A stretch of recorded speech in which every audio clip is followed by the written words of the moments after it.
ఓం శక్తి భక్తి ఛానల్కు స్వాగతం సుస్వాగతం. ఈరోజు వీడియోలో పోలి పాడ్యమి పూజా విధానం మనం ఏ విధంగా చేసుకోవాలి, పోలి స్వర్గానికి వెళ్ళేటువంటి కథ ఏముంటుంది, దీపారాధన ఏ విధంగా చేయాలి, మనం ఈ దీపాలను ఎక్కడ వదలాలి, ఏ విధంగా చేయాలి ఈ పూజ అంతా కూడా అనే విషయాలను నేను మీకు ఈ వీడియోలో చూపిస్తున్నానండి. ముందుగా నా వీడియోను స్కిప్ చేయకుండా పూర్తిగా చూసి ఈ వీడియోను లైక్ చేయండి. మరిన్ని వీడియోస్ కోసం నా ఛానల్ను సబ్స్క్రైబ్ చేయటం మర్చిపోకండి. చాలామంది చూస్తున్నారు కానీ లైక్ చేయటం లేదండి. మీరు మాకు చేసేటువంటి హెల్ప్ ఏంటంటే ఒక చిన్న లైక్ మాత్రమేనండి. లైక్ చేయటం మర్చిపోకండి. మీకు తెలిసిన వారికి కూడా ఈ వీడియోను షేర్ చేయటం మర్చిపోకండి. ఈ విధంగా నేను ఈ వీడియోలో చూపిస్తున్నట్లుగా ముందుగా మనం చెరువు దగ్గర కానీ ఏదన్నా నది దగ్గర కానీ ఈ విధంగా మనం దీపారాధన చేసుకోవటానికి బియ్యం పిండితో అష్టదళ పద్మాన్ని వేసుకోవాలండి. లేదా రాని వాళ్ళు ఏంటంటే మనకు వచ్చిన ముగ్గునైనా కానీ గీసుకోవచ్చండి. అక్కడ మనం పసుపు కుంకుమ వీటన్నింటితో కూడా అర్చించాలి. ఈలోపు నేను ఈ వీడియోలో చూపిస్తున్నట్లుగా మీరు కూడా ప్రాసెస్ చేస్తూ ఉండండి. అయితే పూర్వకాలంలో ఒక చాకలామ ఉందండి. ఆ చాకలామకి 5 కోడళ్ళు ఉన్నారు. ఈ 5 కోడళ్ళలో చిన్న కోడల పేరు పోలి. ఈ పోలి అనే ఆమె ఎవరో కాదండి, మానవ కన్య. ఈమె స్వర్గానికి వెళ్తుందన్నమాట. అదే ఇప్పుడు మనం చెప్పుకోపోయేటువంటి కథ. ఆమె ఏ విధంగా స్వర్గానికి వెళ్ళింది అనేది. ఈమె అంటే అత్తగారికి ఎప్పుడూ కూడా గిట్టదనమాట. ఏమైనా చీటికి మాటికి తిడుతూ ఈసిడించుకుంటూ ఉంటుందన్నమాట. ఇంట్లో చాకిరి అంతా కూడా ఈమె మీద వదిలేసి మిగతా 4 కోడళ్ళు కూడా హ్యాపీగా దర్జాగా తిరుగుతూ ఉండేవాళ్ళు అనమాట. అత్తగారును 4 కోడళ్ళు. అయితే ఈ చాకల ఆమెకు ఉన్నటువంటి ఆఖరి కోడలు పోలి అనే ఆమె ఏం చేసింది అంటే, కార్తీక మాసం ముందు అంటే ఆశ్వీజ మాసం వచ్చే అమావాస్య నుంచి కార్తీక మాసం అయిపోయిన తర్వాత వచ్చేటువంటి ఈ అమావాస్య వరకు డైలీ కూడా తెల్లవారుజామునే లేచిందండి. అంటే తెల్లవారుజామున 4 గంటల నుంచి 6 గంటల మధ్య ఉండే కాలాన్ని మనం తెల్లవారుజామున అంటాము. ఈ టైంలో లేచిందనమాట ఆమె. ఈ టైంలో లేచి ఏట్లో స్నానం చేసి దీపం పెడతా ఉంటుందన్నమాట. ఆమె భక్తితోనే దీపం పెడుతూ ఉంటుంది. మనసులోనే ఆమె దేవుణ్ణి స్మరించుకుంటూ దీపం పెడుతూ ఉంది. అయితే ఆ విధంగా ఆమె 1 నెల రోజులు చేసిందండి. 1 నెల రోజులు చేసిన తర్వాత కార్తీక మాసం అయిపోయిన తర్వాత అమావాస్య రోజు చిన్న కోడల్ని ఇంటికి కాపలా ఉంచింది. చాకలామ చిన్న కోడల్ని ఇంటికి కాపలా ఉంచేసి పాడ్యమి రాగానే మిగతా 4 కోడళ్ళని తీసుకుని ఏటి వద్దకు వెళ్ళింది. ఏటి వద్దకు వెళ్ళి అక్కడ వాళ్ళు దీపాలు వదులుతున్నారనమాట. అయితే ఈ చిన్న కోడల మీద అలసత్వం. అందువల్ల ఏంటంటే ఈ చిన్న కోడల్ని తీసుకువెళ్ళదు.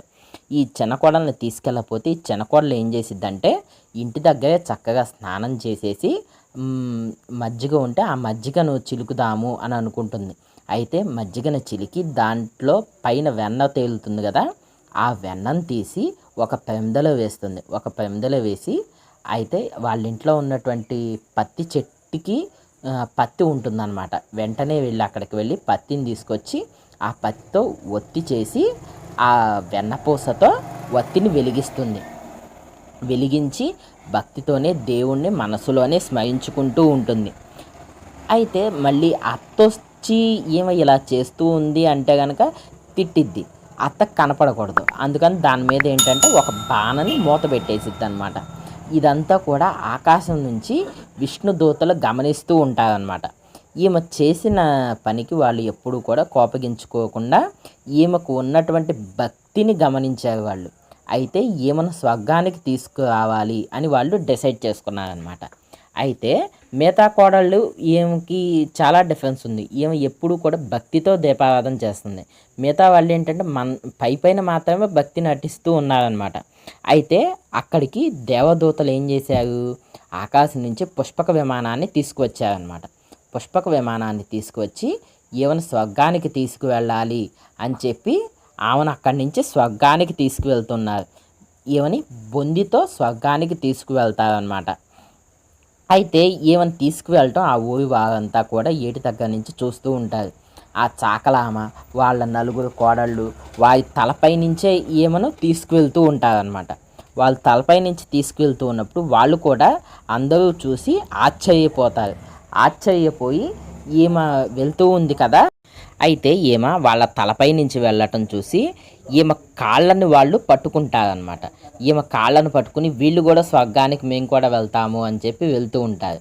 ఇదంతా కూడా ఆకాశం నుంచి విష్ణుదూతలు గమనిస్తూ ఉంటారు. ఆకాశం స్వర్గంలోకి ఈ ఎంట్రన్స్ పోలికి మాత్రమే ఉంది, మిగతా వాళ్ళకి ఎంట్రన్స్ లేదు అని చెప్పి వాళ్ళు ఏం చేస్తారంటే వారి శక్తితో మిగతా వాళ్ళందరినీ కూడా కిందకు పడేస్తారు. మిగతా వాళ్ళందరూ కూడా కింద పడిపోతారు. ఓన్లీ పోలి మాత్రమే స్వర్గానికి వెళ్తుందండి. స్వర్గానికి తీసుకువెళ్ళి ఆమెను అక్కడ లక్ష్మీనారాయణుల కృపా కటాక్షం కలిగేటట్టు చేస్తారు దేవదూతలు. ఈ విధంగా ఈ రోజున మనం పోలి అంటే గౌరీదేవిని కూడా మనం తయారు చేసుకుంటామండి. అరటి కొబ్బరి ఆకుతో నేనైతే ఒక బొమ్మను తయారు చేశామండి. ఆ బొమ్మకు చక్కగా కుంకుమ, పసుపు కుంకుమ బొట్లు పెట్టి ఆ బొమ్మను కూడా నీటిలో విడుస్తామండి. మేము చక్కగా పెద్ద పెద్ద టెంకాయ చిప్పలు తీసుకున్నాము. ఈ టెంకాయ చిప్పలో మనం చక్కగా పసుపు, కుంకుమ, అక్షంతలు, పూలు, గంధం ఇవన్నీ కూడా పెట్టి తాంబూలంతో ఆమెను మనం నీటిలోకి వదులుతామండి. అంటే పెద్ద పెద్దవి కాదు, చిన్న కాయలు ఉంటే కనుక చిన్న కాయలు పెడితే కనుక సరిపోతుంది. ఆ చిన్న కాయలు పెట్టి మనం నీటిలో వదలాలి.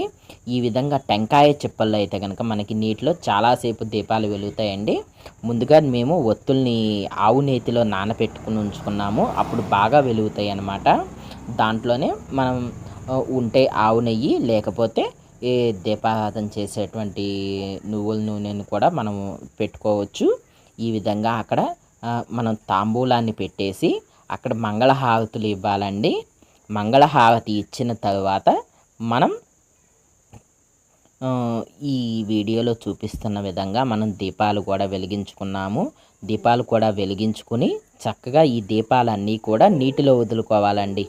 కార్తీక దామోదర, గయా దామోదర, లక్ష్మీ దామోదర, ఓ మహాదేవ, ఓ సాంబశివ, సదాశివ, మేము వదిలినటువంటి ఈ దీపాలను స్వీకరించి మాకు కొండంత బలాన్ని పుణ్యాన్ని ఇవ్వు స్వామి అంటూ మనం ఈ దీపాలను ఈ విధంగా నీటిలో వదలాలండి.